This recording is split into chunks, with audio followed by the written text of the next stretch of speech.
Recent events in Brussels have confirmed for us in Europe what we've long suspected, that we're governed by unprincipled, vote-whoring cultural apologists who can't wait to dismantle our heritage in order to show how culturally sensitive they are, and who'd be quite happy to see us all living under Sharia law as long as it keeps them in office.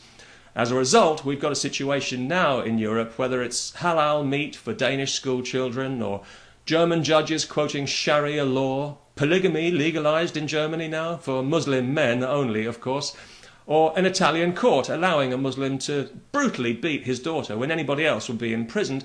Islamic values are now being imported wholesale into Europe and are being imposed on a population to whom they're about as welcome as a melanoma.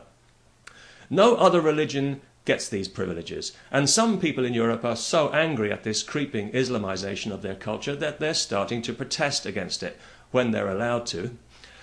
Only on September the 11th this year in Brussels they won't be allowed to, because a peaceful demonstration intending to mark the anniversary with a minute's silence outside the European Parliament has been banned by the Mayor of Brussels in case certain members of the religion of peace react violently. After all, we wouldn't want to offend people who were dancing in the streets on September the 11th. That would be disrespectful. And before somebody decides to call me racist or Islamophobic yet again, you can save your breath. Islamophobia is not the label of shame it might have been, had it been a more honest word. Thanks to radical Islam and its open hatred of everything we stand for, calling somebody in Europe Islamophobic is now more likely to be taken as a compliment than it is as an insult. And our politicians have only got themselves to blame for that. Because what they need to realise is that we in Europe, we reject Sharia totally, not because it's different, but because it's barbaric. We once also employed mutilation and gruesome death in the name of religious justice. We called it the Inquisition. But then we came to our senses. Dare I say it, we became more civilised. And before somebody reminds me that Islam preserved ancient scientific knowledge when Europe was still going through the Dark Ages, well, yes, that's very commendable, but you get the impression that Islam wouldn't do that now, because modern Islam, if you'll pardon the expression, seems to be more about bulldozing ancient statues than preserving ancient texts, apart from its own ancient text, of course, and the results of that are there for all to see in any country where Islam has control, notably in the leading Sunni state, Saudi Arabia, or the leading Shia state, Iran. Both barbaric regimes with brutal Iron Age values. And we don't want that in Europe anymore. I'm sorry to be so racist and Islamophobic and everything, but we've seen how every concession to Islam is the thin end of an even bigger wedge. And we don't want religious police patrolling our streets. Not anywhere, for anyone. We don't want legalised rape, amputation, stoning, beheading, or any of the other niceties of Islamic jurisprudence, where a man's word is worth twice that of a woman. As long as he doesn't let on that he's secretly gay, of course, that would be a fly in the ointment. And what a dilemma for the judge. He wouldn't know who to stone to death first.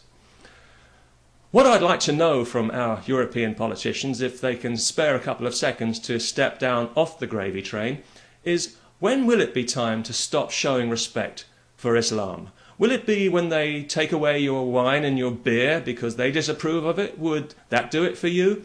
Or perhaps when your wife is beaten up for showing her face in public, or maybe you'll wait until your daughter is raped and then punished for it.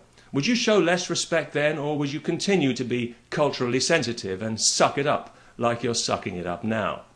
Because if that's the case, then my advice for the future people of Europe is don't be a woman and don't even think about being gay. I wonder how long it will be before the first European is actually stoned to death for adultery. If that catches on, there'll be hardly anyone left in France. Although that's not strictly true, is it? Because according to current birth rate projections, France will be a majority Muslim country anyway in about 50 years, but something tells me that nobody will be breaking out any champagne.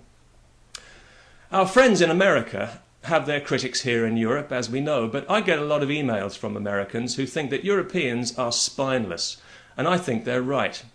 Yes, we confronted Hitler, but only after a lot of hand-wringing. We could see it coming a mile off, but we only acted when we no longer had any choice, and by then it was too late.